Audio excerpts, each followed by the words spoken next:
নমস্কার, আমি মিলন স্যার, পাল একাডেমি সেন্টারে তোমাদের সকলকে জানাই স্বাগত। আমি চলে এসেছি আজকে তোমাদের কাছে ম্যাথমেটিক্সের একটি গুরুত্বপূর্ণ শর্টকাট ট্রিক্সের ক্লাস নিয়ে। ক্লাসটি শুরু করার পূর্বে তোমাদের কাছে ছোট্ট একটি রিকোয়েস্ট, যারা আমার চ্যানেলে নতুন দেখছো, এখনো পর্যন্ত চ্যানেলটিকে সাবস্ক্রাইব করোনি, তারা অবশ্যই চ্যানেলটিকে সাবস্ক্রাইব করে পাশে থাকা বেল আইকনটিকে একটু প্রেস করে দেবে এবং সর্বশেষে যদি ক্লাসটি ভালো লেগে থাকে তাহলে অবশ্যই একটা লাইক এবং কমেন্ট করতে কেউ বলবে না। তাহলে চলো আর সময় নষ্ট না করে সরাসরি চলে আসি আমরা প্রথম যে অঙ্কটি। দেখো কি বলেছে, বলেছে যে দুটি সংখ্যার গুণফল 50, ভাগফল 2 হলে বড় সংখ্যা ও ছোট সংখ্যাটি কত। এই ধরনের অঙ্ক যদি তোমাদের কোনো এক্সামে দিয়ে থাকে তাহলে এক চুটকিতে তোমরা করে ফেলবে। দেখো কিভাবে, দুটি সংখ্যার গুণফল 50, ভাগফল 2 হলে বড় সংখ্যা আর ছোট সংখ্যা আমাদের বের করতে হবে। যদি তোমাদের গুণফল এবং ভাগফল দেওয়া থাকে কোশ্চেনে, গুণফল এবং ভাগফল যদি দেওয়া থাকে তাহলে সেক্ষেত্রে বড় সংখ্যা সমান সমান কিভাবে বের করব আর ছোট সংখ্যা সমান সমান কিভাবে বের করবো। দেখো, বড় সংখ্যা ইকুয়াল টু বড় সংখ্যা ইকুয়াল টু আর একটা হবে ছোট সংখ্যা।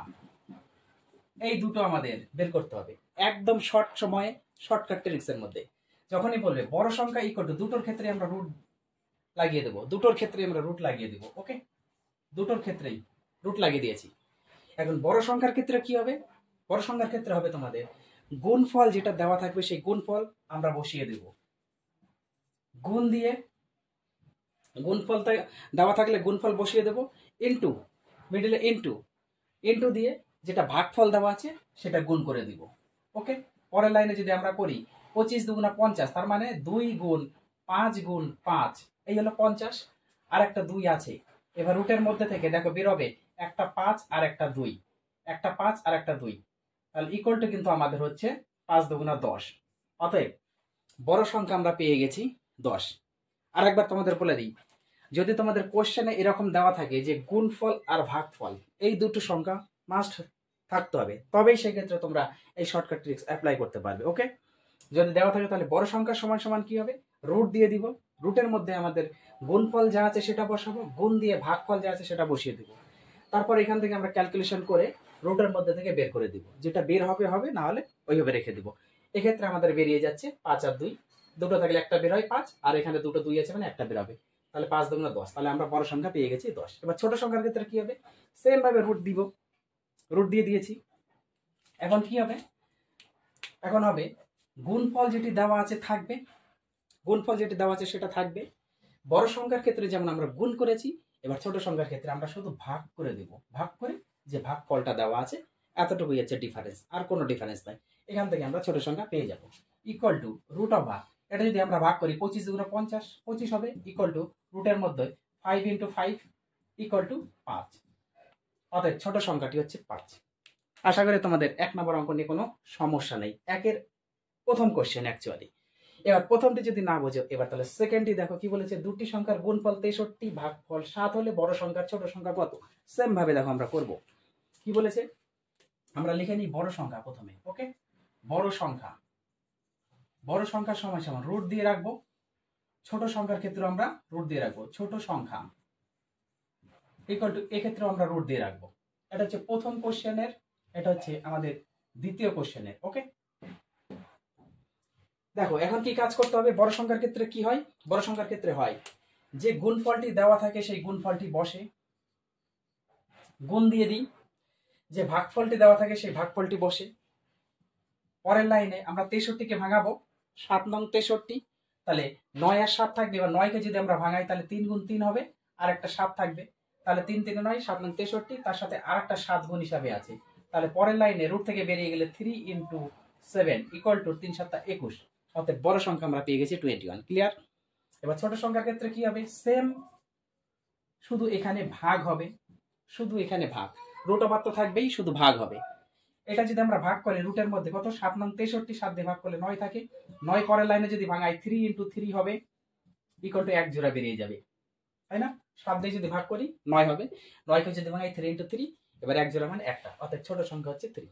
ক্লিয়ার, বোঝা গেছে, কোনো সমস্যা নেই আশা করি। এইবার আসি আমরা 2 নাম্বার কোশ্চেনে যাবো। কি বলেছে, দুটি সংখ্যার বর্গের পার্থক্য 13 হলে বৃহত্তম ক্ষুদ্রতম সংখ্যা নির্ণয় করতে বলেছে। এবার হচ্ছে বর্গের পার্থক্য দেওয়া আছে, দুটো সংখ্যার যে বর্গ সেই বর্গের পার্থক্য যদি 13 হয় তাহলে আমাদের বড় সংখ্যা আর ছোট সংখ্যা কত, এই ধরনের বা এই টাইপসের অঙ্ক শর্ট সময় এবং শর্ট ট্রিক্সের মধ্যে কিভাবে করতে হয় আজকে তোমরা শিখে নাও।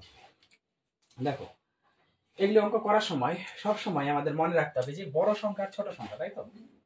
তাহলে আমরা লিখে নেব প্রথমে বড় সংখ্যা, আর একটা হচ্ছে ছোট সংখ্যা। দুটো অঙ্কের ক্ষেত্রেই বড় সংখ্যা ছোট সংখ্যা, আর একটা অঙ্ক আছে আমাদের কিন্তু।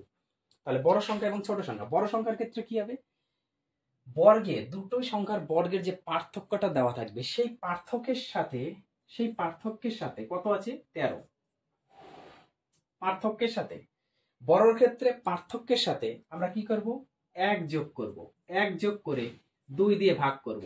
তাহলে এটা 14/2 যদি হয়, 14/2 হয়, তাহলে এটা হচ্ছে আমাদের হবে 7 দুগুণা 14 = 7। ক্লিয়ার? কি বললাম, দুটো সংখ্যার বর্গের পার্থক্য যদি দেওয়া থাকে তাহলে সেক্ষেত্রে আমরা বড় সংখ্যা বের করব, যে পার্থক্য দেওয়া থাকবে সেই পার্থক্যের সাথে আমরা 1 প্লাস করব, অর্থাৎ পার্থক্য 13 প্লাস 1 যা হবে তাকে 2 দ্বারা ভাগ করে দেব, সেটাই হচ্ছে বড় সংখ্যা। ক্লিয়ার? এবার ছোট সংখ্যার ক্ষেত্রে কি হবে, সেম জিনিসই থাকবে, শুধু প্লাসের জায়গায় শুধু আমরা মাইনাস দিব, প্লাসের জায়গায় শুধু আমরা মাইনাস দিব, প্লাসের জায়গাতে আমরা শুধু মাইনাস, সেম থাকবে শুধু প্লাসের জায়গায় মাইনাস। তার মানে পার্থক্য দেওয়া থাকবে, সেই পার্থক্য থেকে 1 বিয়োগ করব, 1 বিয়োগ করব, 1 বিয়োগ করে 2 দ্বারা ভাগ করে দেব। তাহলে এটা 13 থেকে 1 গেলে 12/2, কাটাকুটি করলে 6। এবার দেখো, বড় সংখ্যা যদি স্কয়ার করি 7 7 কত হবে, 49, 49 মাইনাস ছোট সংখ্যা হচ্ছে 6, 6 6 36। এই দুটোর ডিফারেন্স অ্যাকচুয়ালি কত হয় দেখো, 3 13 বেরিয়েছে না? দুটি সংখ্যার বর্গের পার্থক্য দেখো 13। ক্লিয়ার? তাহলে এইভাবে হচ্ছে তোমাদের শর্ট ট্রিক্স এর মধ্যে করতে হবে। এবার আসি আমরা পরের অঙ্কে। যদি এই অঙ্কটি না বোঝো, এবার পরের অঙ্কে ক্লিয়ার করে নাও।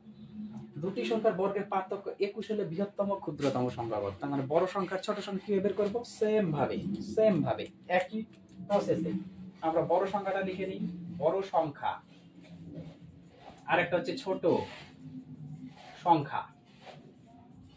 বড় সংখ্যার ক্ষেত্রে কি হয়, যে পার্থক্য দেওয়া থাকে তার সাথে 1 যোগ, পার্থক্য কত, 21, 21।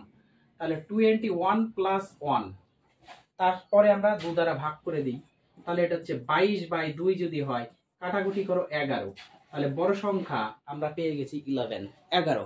ক্লিয়ার? এবার ছোট সংখ্যার ক্ষেত্রে সেম, আমরা শুধু 1 মাইনাস করে 2 দ্বারা ভাগ করে দেব, তাহলে 20/2। বর্গের পার্থক্য, তার থেকে 1 বিয়োগ করব, যা হবে তাকে 2 দ্বারা ভাগ করে দেব, তাহলে হচ্ছে 20, 10 দুগুণা 20 = 10। তাহলে ছোট সংখ্যা হচ্ছে 10 এবং বড় সংখ্যা হচ্ছে 11। এখন এই দুটো সংখ্যা যদি আমরা একটু পার্থক্য বের করি, 11 স্কয়ার করলে হবে 121, আর 10 স্কয়ার করলে হবে 100। এই দুটোর পার্থক্য করো 21। দেখো, দুটো সংখ্যার বর্গের পার্থক্য 21। কোনো সমস্যা নেই। আশা করি যে তোমাদের আজকে যে 4টে অঙ্ক আমি করালাম, এই 4টে অঙ্কতে কারো কোথাও সমস্যা থাকলে আমাকে অবশ্যই কমেন্ট বক্সে কমেন্ট করে জানাবে। এবং শেষে যদি ক্লাসটি তোমাদের ভালো লাগে তাহলে অবশ্যই লাইক করতে কেউ ভুলবে না, এবং একটা সুন্দরভাবে কমেন্ট করতে কেউ ভুলবে না। তাহলে এই ক্লাসটা তোমরা একটু মনোযোগ দিয়ে রিভাইজ করো। আমি আবার আসবো এরকম মজার শর্টকাট ট্রিক্স এর ম্যাথমেটিক্স নিয়ে। তাহলে আজকের মতো আমি এখানেই শেষ করছি।